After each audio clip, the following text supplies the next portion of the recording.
I'm here to do your periodontal consultation. That's great. I heard that you have gum disease and you were told that you need gum surgery and you're looking for an alternative. That's right. I know you've probably been told about what gum disease is, but if you don't mind, I'd like to review that with you so I can talk about your periodontal treatment options and especially why people are choosing laser periodontal therapy as their periodontal treatment of choice. Okay. Let's take a look at this picture chart. This is a picture of what a healthy tooth looks like. This is what you see when you look in your mouth. That's the tooth. This is the root. This is the bone, and the gum lays over the bone and attaches to the tooth just above the bone level. Between the gum and the tooth is a pocket or a space. We measure that using a ruler. We call it a probe, which is in 3 millimeter increments. We measure between where the gum attaches to the tooth and the top of the gum. In a healthy situation, those pockets are very shallow. Really, we'd like to see them at 3 millimeters or less. In this picture, we have a healthy 2 millimeter pocket. What happens is the bacteria that's naturally in our mouth sticks to the teeth and lives off of the food that we eat, producing this white filmy stuff. That's called plaque.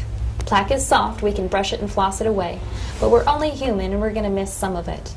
The stuff that we miss is usually down below the gum line and in hard to reach areas.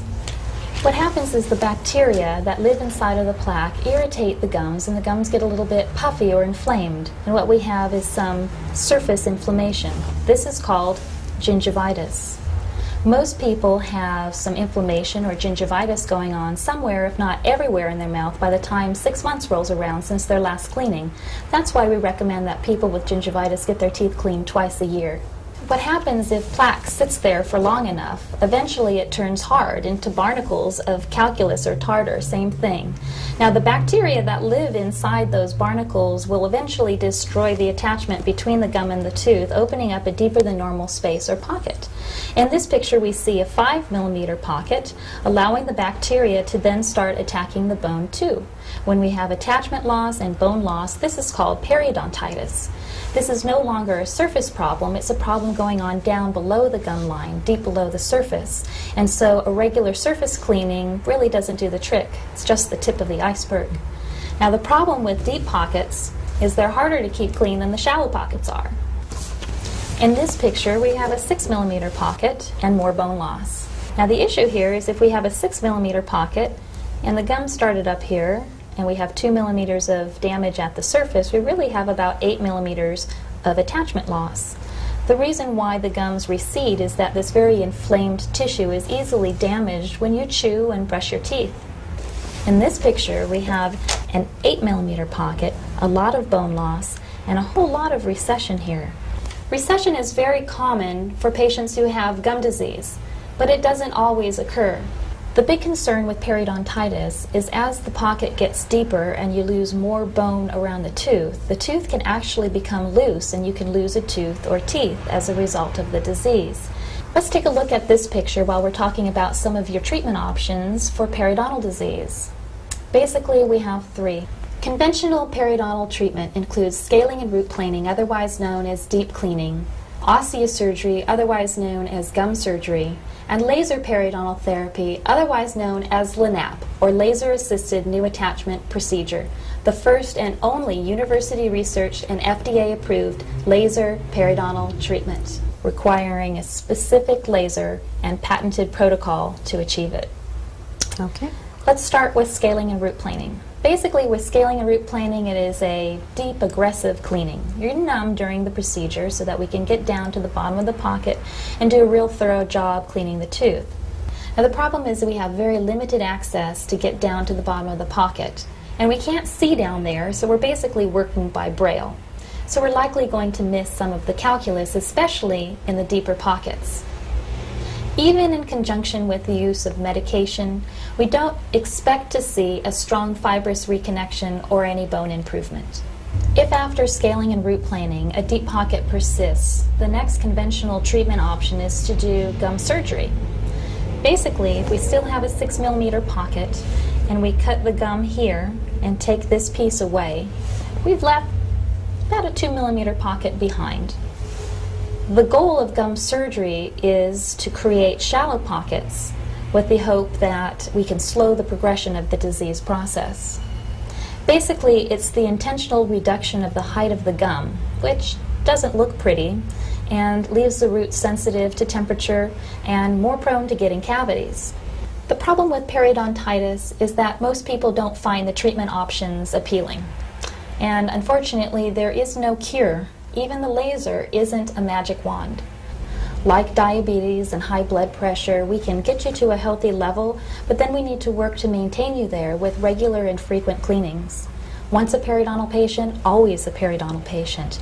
You can be treated, but it requires maintenance to keep you at a healthy level. And if you've had gum surgery and we've already cut the gums, if after some time a pocket comes back, well, we can't keep cutting you. Eventually we run out of something to work with. Now, the difference between gum surgery and laser periodontal therapy is basically the difference between treatment by amputation versus treatment by regeneration. With laser periodontal therapy, there is no intentional reduction of the height of the gum. Now, we use the laser initially between the gum and the tooth to kill bacteria inside of the pocket, which, remember, is the source of the problem. It also affects the calculus, so it's easier to remove. And we're removing this diseased lining on the inside of the pocket without damaging the healthy fibers that live underneath. The laser can see the difference between healthy tissue and diseased tissue, and it can see where the bacteria is and specifically kills those as well. Now we have better access to get into the pocket and do a better job removing the calculus from the surface of the tooth. We use ultrasonic instruments that vibrate the calculus off the surface of the tooth and flush it out with antibacterial irrigation. We then use the laser on a different setting, killing bacteria again, and creating my super duper blood clot, or what I like to call my biological band-aid, that keeps high concentrations of bacteria and debris out of the area. Now this seals the gum up against the tooth. We haven't killed every microbe of bacteria forever, and we haven't sealed the gum up against the tooth forever, but we've created a clean, disinfected, closed, and stable environment for the body to be able to kick in its own natural defenses. There's a little war going on down here. The bacteria against your immune system, and unfortunately you're losing the war. When we use the laser, we are tipping the scales in favor of regeneration versus degeneration. If you think about it, we have the ability to build our cells back. We can grow fibrous tissue, we can grow bone. That's why we don't amputate a broken arm. Good thing. But we only do it under the right circumstances. If you think about it, we have a cast on a cleaned up, disinfected arm so that the body has a chance to grow back. Well, the problem is the mouth is a dirty, unstable place, but with the help of the laser, we can create that closed, disinfected environment so that the body has a chance to kick in its own natural defenses and start to rebuild. In order to stabilize the area, we need to find any areas where you might be hitting your teeth together too hard or inappropriately. And once we find those areas, especially in the spots where your pockets are very deep, you have a lot of bone loss, or the teeth are loose, we need to spot grind them away.